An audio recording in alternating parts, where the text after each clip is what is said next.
Thanks for joining us. I'm Megan Roberts. We begin tonight in the Northwest Territories, where a meeting that could have led to the suspension of a Gwich'in Tribal Council director has been postponed. The Tribal Council was set to discuss the possible suspension of Director Kelly McLeod on December 29th. In a press release today, the council said the meeting has been postponed to February 15th. The meeting comes on the heels of an ongoing dispute between the two parties. McLeod is facing 12 allegations from the council. Court documents say he believes them to be in part due to a conflict around the Grand Chief's election. McLeod recently filed an application with the courts to try and stop the December 29th meeting. He also serves as president of the Niitat Gwich'in Council in Innu. People with ties to diamond mining in the NWT are welcoming the news that Iqaluit is getting federal support. It comes as a tariff relief loan and helped the mine avoid going bankrupt for now. The NWT and Nunavut Chamber of Mines says the loan gives time for Iqaluit to adjust its operations to tough market conditions. Hopefully this is enough to allow them to right-size their operation even further than what they started to do this summer so that they can continue operation. And time will tell as to see if they're able to effectively do that. And it's not uncommon for mines to right-size their operations or to change their mine plan. This happens. It's just happening at a really challenging time for the North. Costello says the mining sector is already going to take a hit when Diavik closes in 2026, so losing Iqaluit ahead of schedule would have hurt.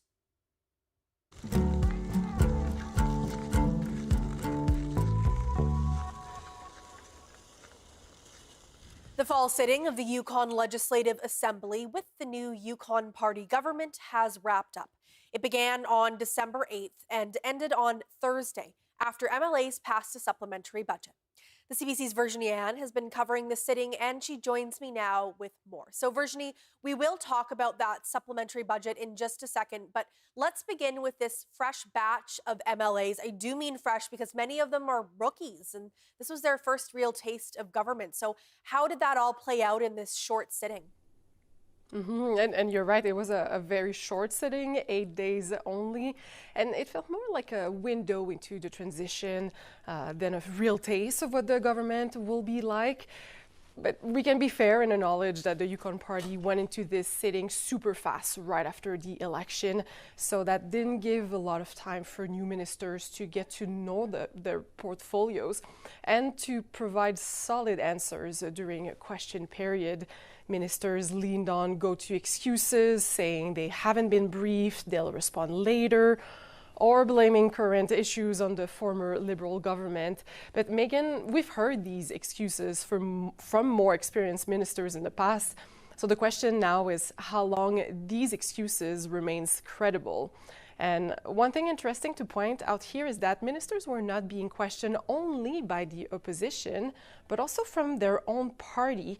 It's been a while since the Yukon legislature has had backbenchers, and now with 4 MLAs in the Yukon Party without ministerial portfolios, this is a way for the government to basically raise issues it wants to talk about.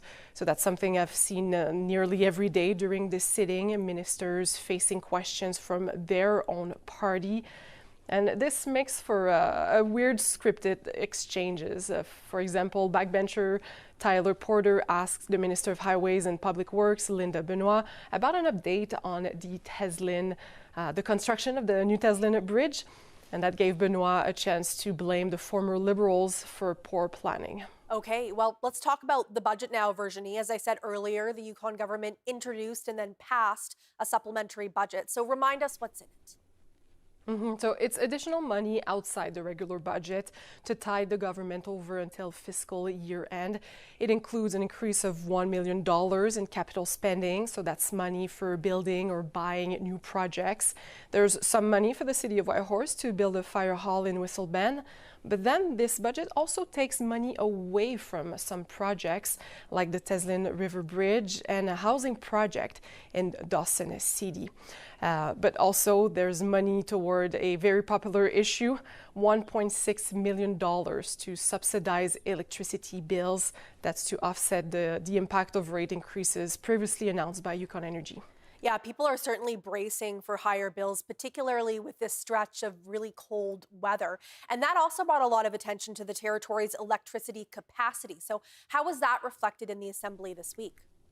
Well, the Yukon Party government criticized the former Liberal administration when it comes to managing electrical supply, in particular on renting diesel generators.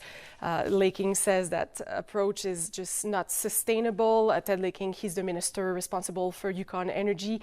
He says the previous government started renting diesel generators in 2017, and since that, it has cost Yukoners $72 million, Megan. Okay, now another issue from the legislature in this very cold couple of weeks is that the government isn't reopening this warming center in the basement of its main administrative building. So remind us what was behind that decision, Virginie. So I asked the Yukon Party about this after I noticed that the old cafeteria where the warming center used to be, well, it seemed pretty empty. So the previous government used that space for a while in the past 2 winters. It was for vulnerable people to get warm and access other services such as harm reduction supplies. But the new government decided to not reopen it. When I asked, well, Press Secretary Tim Kucharik said that people could access these services elsewhere and that it was hard to tell who was using the warm center to stay warm or simply to get a free coffee. So that came up during question period this week after we reported on it. Health Minister Brad Cathers listed places such as the Victoria Faulkner Women's Centre, the emergency shelter, the public library, all that as places for vulnerable people to go get warm.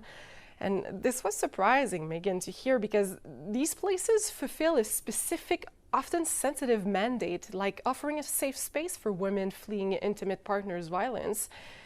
And Catters also said that while the warming center downstairs is closed, well, the whole building is still open on weekdays. And Catters said that people are welcome to go there. So we'll see when the Assembly resumes in March whether anyone took him up on that offer. Okay. Thanks for all your work on this, Virginie. Virginie Anne has been covering the Yukon legislature for us. Now, the Legislative Assembly will resume in March, as Virginie mentioned, after the Arctic Winter Games. Syphilis is on the rise in Nunavut, and the government is telling people to stay safe. There's been an increase in cases since 2022, with 154 cases reported this year.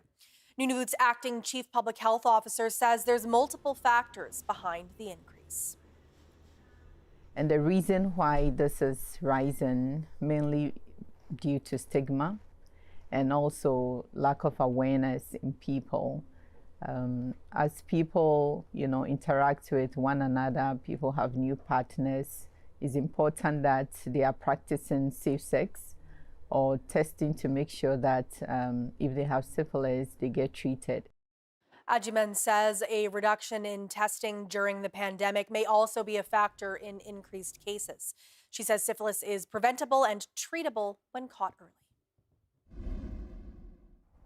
Residents of Iqaluit woke up to a strange sight for this time of year, a fishing boat in Frobisher Bay. The ship is owned by Baffin Fisheries. According to the company, the boat arrived in Iqaluit after a crew member was injured. The injury was described as non-life-threatening. The company's president says the ship is waiting for a replacement crew member before it sets sail again. At what temperature is it officially too cold to work outside in the Yukon? According to national regulations, temperatures that are minus 25 and colder come with conditions. It's been colder than that by far this month in some parts of the Yukon. And some say the work must go on despite the frigid temperatures. So they're doing what they can to stay warm and safe. Chris McIntyre has that story. When it's this cold, many Yukoners would probably prefer to do this, or this, and definitely this. But in reality, some work can't stop. So some people are out here doing this and this.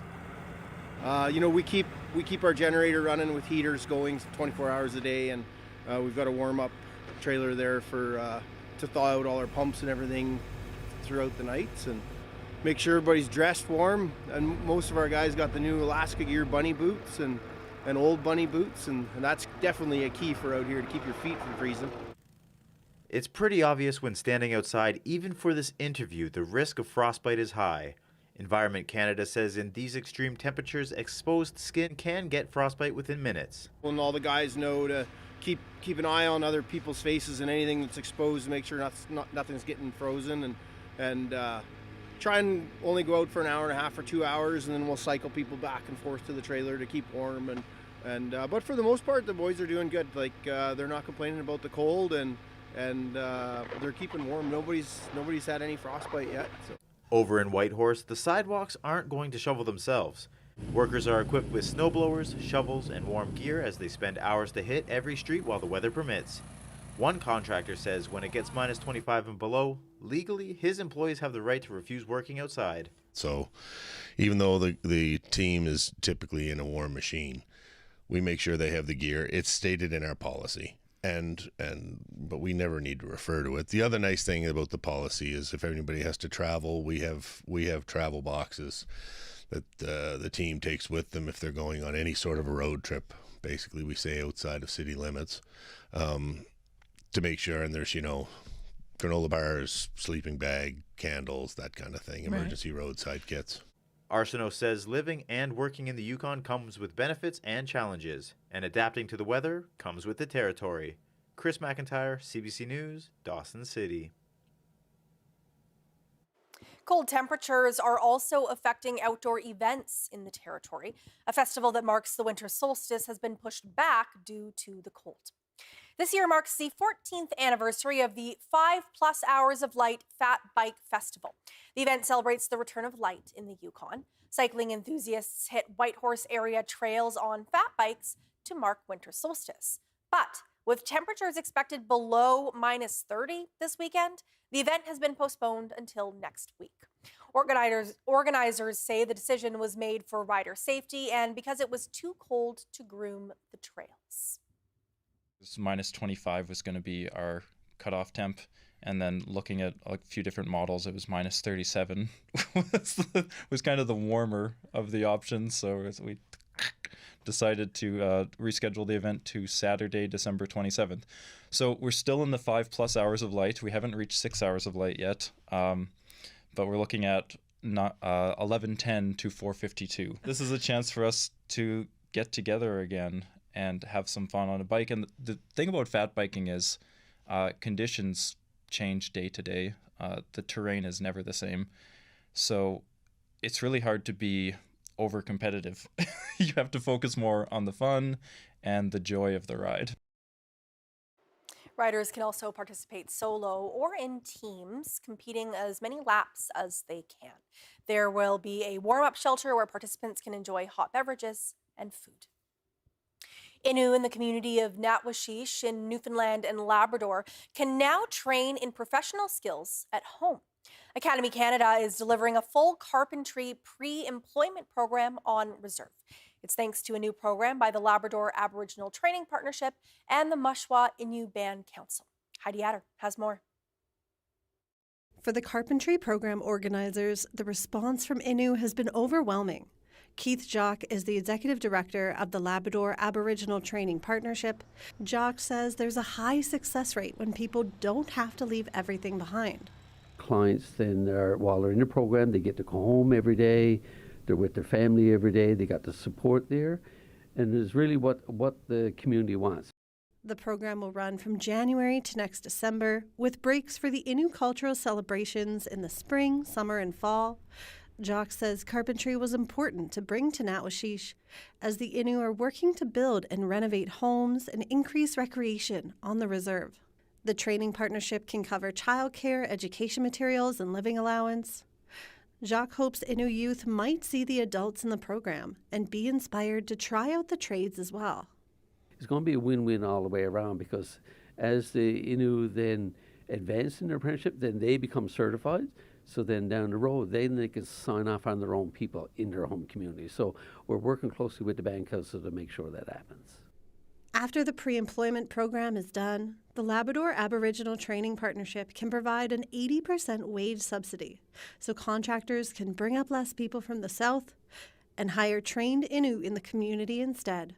Heidi Adder, CBC News, Happy Valley, Goose Bay.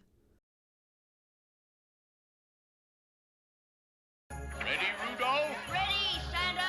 Enjoy this festive season. You coming? Where? Why, to the North Pole, of course! Enjoy the magic, Happy birthday! hilarity, I triple dog dare you! We're all in for a very big treat. enjoy the excitement, Tremendous, gargantuan, spectacular! and wonder. From the moment I met you, it's been an adventure. Enjoy the holidays. Watch free on CBC Gem. If there's one thing I know about Canadians, it's that we're kind. We want to help. It doesn't take a big star. Or millions of dollars. All it takes is one can. $1. Or even 1 hour of your time. In every corner of this country, people give. To their friends, to their families, to total strangers. And this season, we will give again. Starting December 5th, help us make the season kind. Find ways to give to food banks in your community at cbc.ca/kind. If there's one thing I know about Canadians, it's that we're kind. We want to help. It doesn't take a big star. Or millions of dollars. All it takes is one can. $1. Or even 1 hour of your time. In every corner of this country, people give. To their friends, to their families, to total strangers. And this season, we will give again. Starting December 5th, help us make the season kind. Find ways to give to food banks in your community at cbc.ca/kind. Welcome Whoa! to the assembly.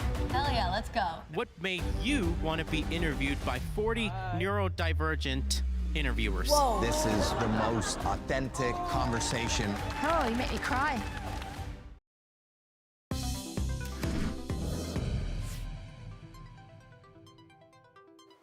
It is that time of year again when police are warning the public about gift card scams. Here's the CBC's Nisha Patel on what to watch for this year. Gift cards are an easy last-minute present, but police warn thieves are finding ways to drain the cards of their value. I think it's a pretty significant scam. It's going on throughout the country. It does seem very organized, very calculated. Police in Hamilton, Ontario recently charged a man with theft and fraud. They suspect he tampered with gift cards at a Shoppers Drug Mart. He was caught with gift cards worth more than $100,000. They're manipulating the cards with a sticker, the UPC code sticker that they put on top. It links to a master gift card that they are in possession of. The $20 actually goes to their master gift card. There have been incidents across the province, including Oshawa and Kingston. In Kitchener, police seized more than 550 fraudulent gift cards last week. Thieves wait for consumers when they're spending a lot of money, and that's probably when they strike. So you probably see it over-index a little bit during the holidays, but it's a year-round issue, unfortunately. According to the Retail Council of Canada, $5.7 million in losses were reported due to a variety of gift card fraud last year. Retailers will try to use countermeasures by keeping some of the cards behind glass. I've even seen one retailer put the cards in a type of packaging that you can't open. Shoppers can take some precautions, inspect the packaging for signs of tampering, check that the pin isn't exposed and there's no sticker over the barcode, and keep the receipt as a proof of purchase. Retailers may not refund fraudulent gift cards, so perhaps 'tis the season to gift good old-fashioned cash. Nisha Patel, CBC News, Toronto. Chocolate at Christmas is a mainstay for many, but it's been a challenging year in chocolate production. The CBC's Jeremy Warren looks at the impact on some small businesses in Saskatchewan. The Christmas rush is on for Vanessa Liang, aka the Foodie Farm Babe. The Saskatoon oncology pharmacist makes luxury chocolate bars to sell online during the holidays. This year, she moved her chocolate laboratory from the garage to the basement. The upgraded kitchen made whipping up batches of bars go smoother, but this year was a rocky road for chocolatiers. I'm not shipping to the U.S. this year. That's definitely the biggest impact, I think, with the whole tariffs and trade war situation. Liang says some of her friends with similar side hustles made the same choice. The payoff wasn't worth the hassle of figuring out the new shipping rules. Chocolatiers also had to contend with the environment. Bad weather and crop disease curtailed cocoa production this year. I was already buying very, very expensive chocolate because I wanted people to be able to experience, really specialty flavors here. But this year was the first time I saw pricing actually be significant from what I paid in previous years. Hardin & House has made Belgian-style chocolates in Saskatoon for over 4 decades. The holiday season is as busy as usual, but the store did make some changes this year. It's been actually, to be totally honest, a little bit stressful on both sides of the counter because we had to adjust our retail pricing, but of course in the back end of the business we're paying a much higher price for chocolate. Hardin says shoppers these days are more inclined to buy local, and his chocolates are a staple in many homes around the holidays. People still want to have those things that they've built traditions on, so from that point of view, we're having a great season. So while this year's economic turbulence has left chocolatiers with a bit of a bitter aftertaste, a busy Christmas season will melt away any worries about business slowing down. Jeremy Warren, CBC News, Saskatoon. Students at St. Patrick High School in Yellowknife held their annual Christmas food drive on Thursday. They braved the cold and formed a human chain to pass donations from the school to the Salvation Army. Organizers say this year's drive was a big success. Take a look. We just finished doing our Operation Christmas with St. Pat's High School. The event, we do this every year. It's one of our favorite activities. They brought over 100 boxes of food. They lined up across the street for us, brought it all into our food room, so that's perfect. Our food bank helps about 400 people every month, so this will keep us going for a good little while. Certainly, the enthusiasm was probably the greatest this year. That was amazing, but the turnout was wonderful. The amount of food we collected certainly rivals, or it's more than any other year. Yeah, so we're so pleased. This is going to take us well into the end of January, which is the toughest months up here for those who are struggling with food security. So we are so grateful. It's wonderful to see this work being transferred to our younger generation here. To watch this morning, it is the highlight of our Christmas every year. It supports many of our families, and that it's just so appreciated on both ends. And I think as a teacher, we have such a beautiful opportunity to see kids in their best light, and this, I would say, probably tops that. Merry Christmas! A Rankin Inlet woman is going all out for Christmas, and it's not her first time. Marlene Tulagak starts decorating her house the first week of December. She has 14 Rubbermaid containers filled with decorations. Tulagak's house is the embodiment of the Christmas spirit. She's got a Christmas tree, tinsel, wreaths, bells, and lights. She says she does it for her 14 grandchildren and her 3 great-grandchildren. I love doing it for the grandkids, and people who visit love seeing. Like, that just makes me happy, seeing people happy about it. Everything has a use. If you want to get rid of anything, just feel welcome to bring them here. I'll be more than happy to use them.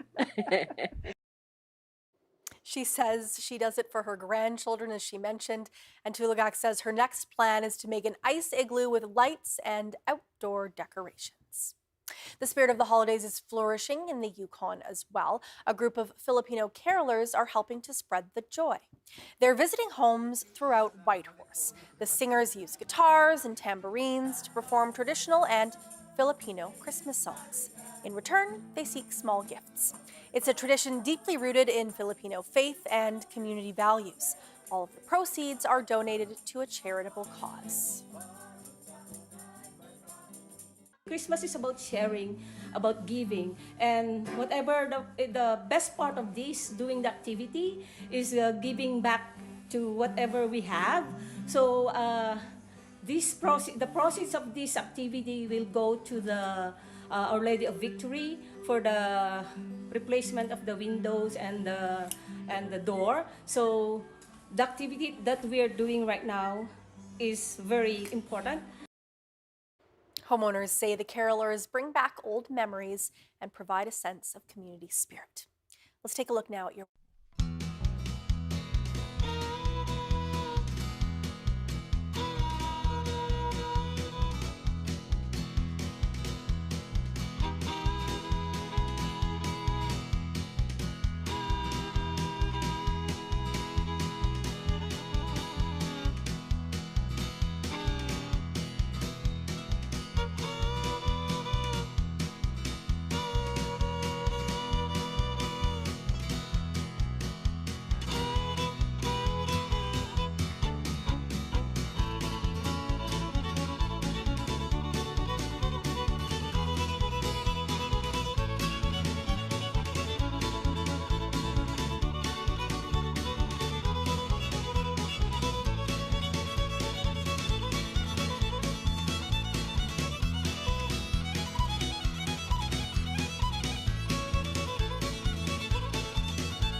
And that is Northbeat for tonight. For news anytime, go to cbc.ca/north.